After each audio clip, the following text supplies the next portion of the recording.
दोस्तों, आपने भानगढ़ के बारे में बहुत सारे आर्टिकल्स पढ़े होंगे और बहुत सारे वीडियोस भी देखे होंगे, लेकिन उन सब में कहीं ना कहीं अलग अलग स्टोरीज होती हैं। लेकिन इस पॉडकास्ट में मैंने कोशिश की है कि उन सारी स्टोरीज को आप लोगों के सामने एक साथ प्रेजेंट कर सकूं।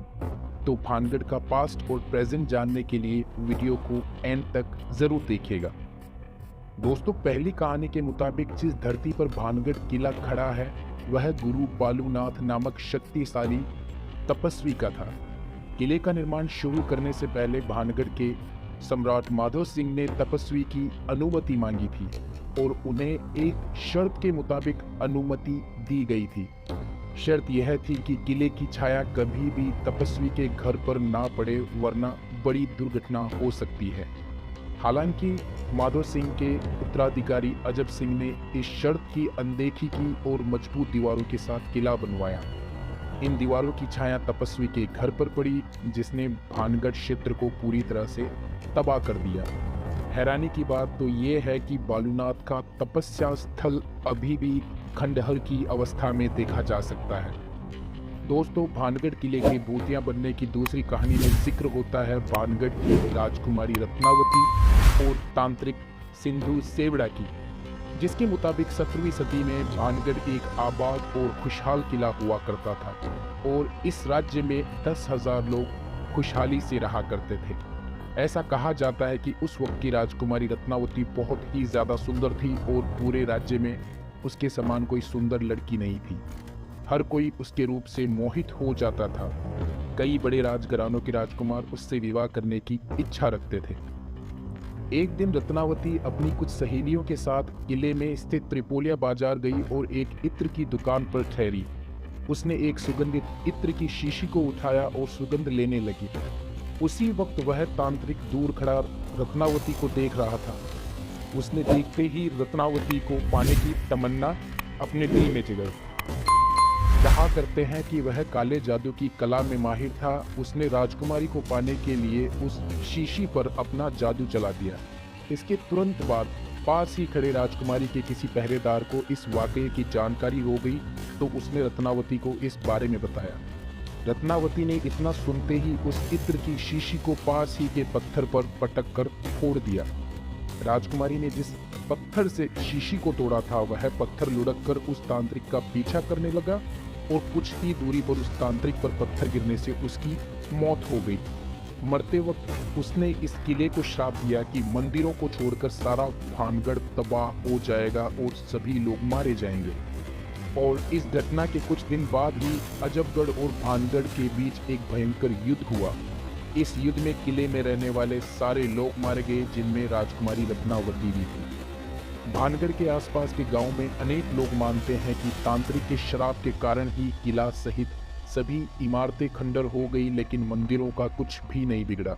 और उसी श्राप के मुताबिक ऐसा माना जाता है कि वो मरने वाले सभी लोग आज आत्माओं के रूप में इसी किले में भटकते हैं और इसी कारण यहाँ रहस्यमयी घटनाएं होती रहती हैं। दोस्तों, कहानी का तीसरा एंगल आता है इतिहासकारों की तरफ से, जिसके मुताबिक राजा मान सिंह के भाई माधव सिंह अकबर के दरबार में दीवान के ओहदे पर थे। माधव सिंह के बाद उनके बेटे छत्र सिंह भानगढ़ के शासक बने। सन 1630 ईस्वी में एक युद्ध के दौरान युद्ध मैदान में ही छत्र सिंह की मौत हो गई और छत्र सिंह के बेटे अजब सिंह ने भानगढ़ के पास ही नया नगर बसाया और वहीं रहने लगा। यह नगर अजबगढ़ था, लेकिन अजब सिंह का बेटा हरि सिंह भानगढ़ में ही रहा। मुगलों के बढ़ते प्रभाव के चलते हरि सिंह के दो बेटे औरंगजेब के वक्त मुसलमान बन गए और भानगढ़ पर राज करने लगे। इतिहासकार प्रोफेसर R.S. खंगारोत के मुताबिक राजपूत से मुसलमान बने मोहम्मद कुलीन और मोहम्मद दलहीज, जो कि उनके बदले हुए नाम थे, भानगढ़ और अजबगढ़ के शासक थे। और आमेर के कछवाहा शासकों को यह बात गवारा नहीं थी कि कोई राजपूत मुसलमान बन गया और सवाई जय सिंह ने सन 1720 में भानगढ़ पर हमला कर दिया और मुसलमान बने दोनों राजाओं को मौत के घाट उतारकर इनके राज्यों को तहस नहस करके खंडहरों में बदल दिया।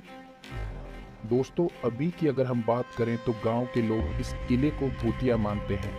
यहाँ के लोकल्स का कहना है कि उन्हें एक औरत के चिल्लाने, चूड़ियाँ तोड़ने और रोने की आवाज़ें सुनाई देती है। साथ ही उनका ये भी कहना है कि किले से संगीत की आवाज़ें भी आती हैं और कभी-कभी उन्हें परछाइयाँ भी दिखाई देती हैं। कुछ लोगों को लगता है कि कोई उनका पीछा कर रहा है और उन्हें पीछे से थप्पड़ मार रहा है। वहाँ से एक अजीब सी गंध भी आती है। ये हुई सब पुरानी और सुनी हुई बातें। अब आगे बढ़ते हुए हम अगर साइंटिफिक एंगल की बात करते हैं तो वैज्ञानिक भानगढ़ की कहानियों को खारिज करते हैं। आर्कियोलॉजिकल डिपार्टमेंट इसके अतीत को जानने और कोई निष्कर्ष निकालने पर काम कर रहा है।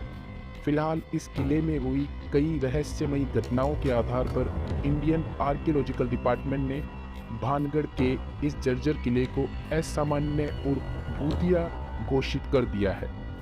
यूं तो आर्कियोलॉजिकल डिपार्टमेंट ने देश के हर संरक्षित क्षेत्र में अपने ऑफिस बनवाए हैं, लेकिन यही एकमात्र ऐसी जगह है जहां किले के संरक्षण के लिए इन्होंने अपना ऑफिस भानगढ़ से दूर ही बनाया हुआ है। इस जगह की अनोखी बात यह है कि यहाँ के घरों में छत नहीं है। लोकल लोगों के अकॉर्डिंग इन घरों में छत का निर्माण मुश्किल है, क्योंकि जैसे ही कोई छत बनाता है वह ढह जाती है, जिससे पहले भी कई लोग मारे जा चुके हैं। यह भानगढ़ किले के इतिहास के बारे में एक और नर्वस फैक्ट है। यहाँ रह रहे चौकीदारों का कहना है कि हम रात दिन यहीं पर रहते हैं और हमें ऐसा कोई भी एक्सपीरियंस नहीं हुआ है जिससे यह लगे कि भानगढ़ में किसी तरह का डर है।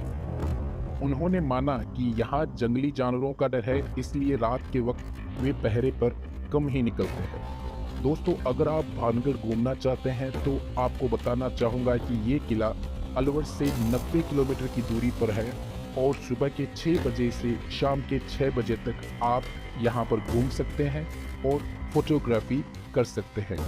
दोस्तों, आज के पॉडकास्ट में बस इतना ही। अब आप लोगों से अलविदा लेना चाहूँगा। अगर वीडियो पसंद आया हो तो वीडियो को लाइक कीजिएगा, शेयर कीजिएगा और ऐसे ही पॉडकास्ट सुनने के लिए मेरे चैनल को सब्सक्राइब कीजिएगा। तब तक के लिए अलविदा and have a good day ahead.